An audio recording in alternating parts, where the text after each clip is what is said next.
50 miles west, a legendary bush pilot is in the middle of a flying lesson. Pull up. Don Lee has been flying the dangerous skies of Alaska for over 35 years. I've been iced up, lost control, got hypoxia, 18,000 feet, come spinning out of the clouds, completely out of control. I've had DH-2 Beaver go into aerodynamic flutter and destroy itself in the air with people on board. Was lucky to survive that. I know fear. You see my tattoo? K-N-O-W. No fear. Fear is a good thing. I'm terrified of somebody who isn't afraid. Those guys are scary. Not on your tail. Don is a pilot's pilot who teaches the art of flying in the most extreme conditions of the Alaskan bush. There's instances where you're landing on the highway, you're landing under wires. Down on the pond. Some intense situations where there's really no room for error. Go back too hard, too much. Yeah. You'll be on your tails and it'll start chattering like that. Don's advanced flying school is located in the town of Talkeetna, gateway to Denali National Park. It attracts pilots from all over the state, and naturally, they arrive by plane. Hey, John, how you doing? How's it going, Don? Well, good. So you're excited about some of this off-airport training we're going to be doing? Oh, yeah. 19-year-old John Bailey is already a licensed pilot. I've been flying for 2 years now. I love the bush, but it's pretty difficult to do this kind of flying, and I'm a little bit nervous.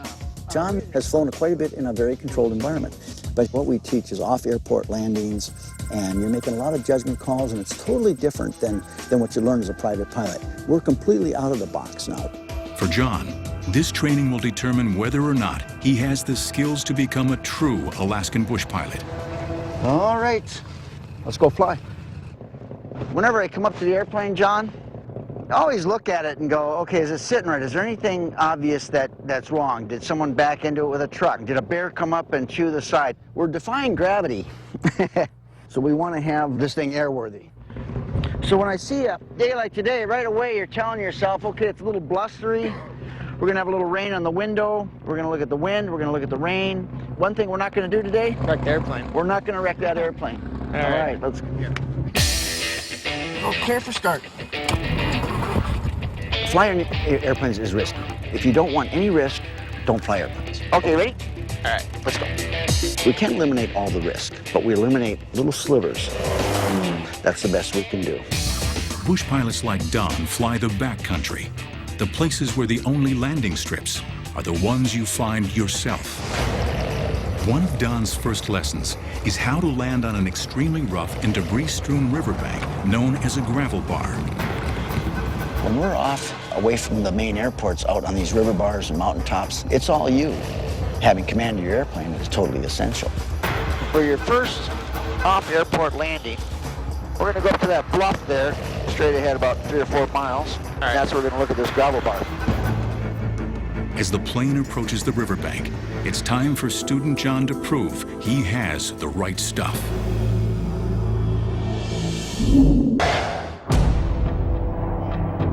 1,000 feet above Talkeetna, Don Lee is teaching John Bailey how to be a bush pilot. You're going to have command of this airplane, put it where you want it to be, and everything else will follow. All right. John's first challenge is landing on a riverbank that's not much more than a pile of rocks. All these gravel bars, like you see over there, those rocks, those are bigger than you think. If you can physically see the rocks from the air, they're too big. Yeah. It has to look pretty baby butt smooth to be smooth at all. You see those 2 green bushes on this side? Go a little bit to the right. Oh, yeah, I see them. Okay, so we're going to kind of land between them. Okay. And you don't want to go over anything either. If the wheels or tail of the airplane hit any large obstacles while landing, the plane could be wrecked on impact. Okay, so let's just slow her down. Get behind the power now. So it's going to be pretty rock and rolly. Easy. Whoa, pull up, pull up, pull up. Pull up, pull up, pull up. Oh, man. That's real bad. You felt how the tail touched first? Never fly right over the top of something. The danger is that tail go right through all that crap. Whew. Man. I think we just clipped it. Did we? just barely missed it. We dropped our tail wheel down, and you can see the tracks here in the sand. And we touched down just right here, just barely over the top of this. This could have been really disastrous if you dropped your tail down deeper out here. This could have tore the whole ass of the airplane off. This is exactly how it happens. This is how serious this putting the airplane exactly where you want it to be is. So when you make it right, make it exactly right. Man, that was really close. It doesn't take very much to damage something or be stranded for days. Out here, you really need to keep your stuff together so you don't get yourself in a bad situation. When you're landing off airport, you have to be on your game all the time. There's no room to have a bad day. There's 100 things Alaska can eat you up on. And it's an absolute beautiful place, but it's absolutely unforgiving.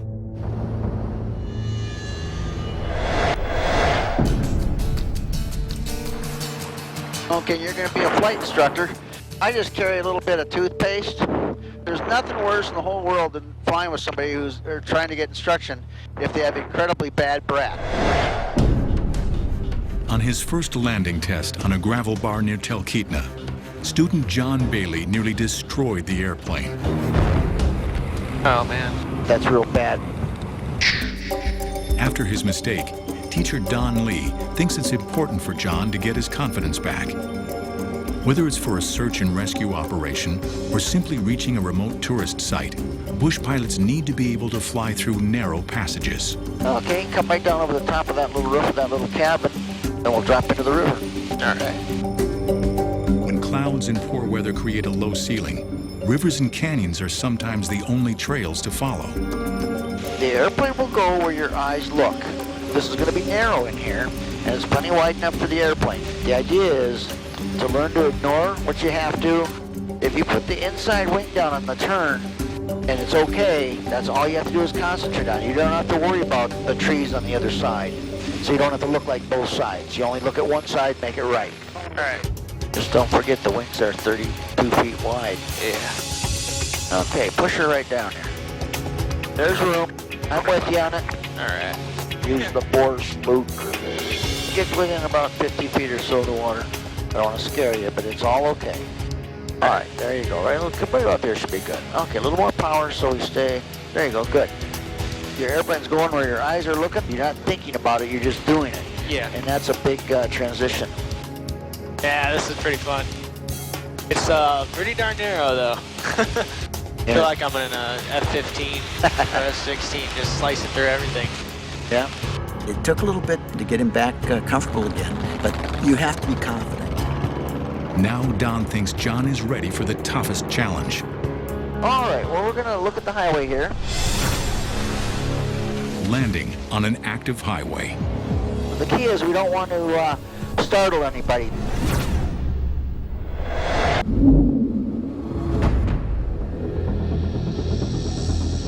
The idea is you kind of want to time all this. In Alaska, it's completely legal for bush pilots to land on a road full of traffic. Sometimes you just got to dart in there and just get her down, get her brake, stop, get her off the road. Yeah, there's a lot of traffic on the highway. Yeah. So what do we got? We got... like trucks. Then we got these. What do you think about that? Okay, we should have enough time. Now there's a gap with a semi coming. All right, let's use this semi as our control. So the key is we want to land behind that semi after the semi goes by. Yeah. Okay, so we're going to have to get with it. That guy doesn't speed up. That's our gap. You can turn right over the top of your last vehicle and beat him down the road. And we're going to swing right around and land behind him, okay? All right.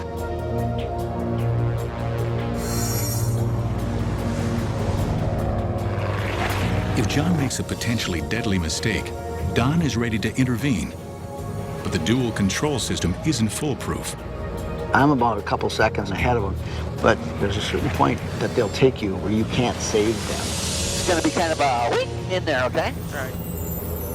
Okay, there he is. There's our gap. Shoot, we got to get going. We got cars behind him. Okay, a little power shoot that. It's going to be close. Let's get down here. Get right down here. Power off. Power off. Easy.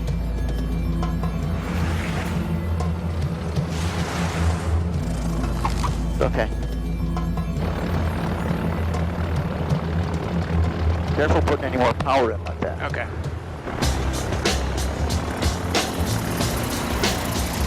All right, good. Good job. That's a perfect example of having command of your airplane. We weren't in good conditions by any means. I mean, we had wind whipping us all over the place. We were looking at it, we were like, okay, we got cars there, we got to get down right now. So we just, you know, throttle out, drop flaps, drop the nose, straight down.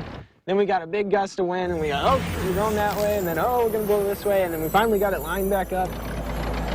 The guys in the cars were probably wondering what kind of dope we were smoking doing this. John's lesson is over, and Don is proud to welcome a new member to the ranks of the bush pilots. He did a good job. John was a fast learner and was able to pick up on the concepts quickly. I think I might have gotten a little better at least. I still got that room for improvement. Airplanes are so neat because they're so three-dimensional. Yeah. When you drive a car, you got the white line and the yellow line, and you're 55 miles an hour. But with an airplane, there's really no speed limit. Money is your only speed limit.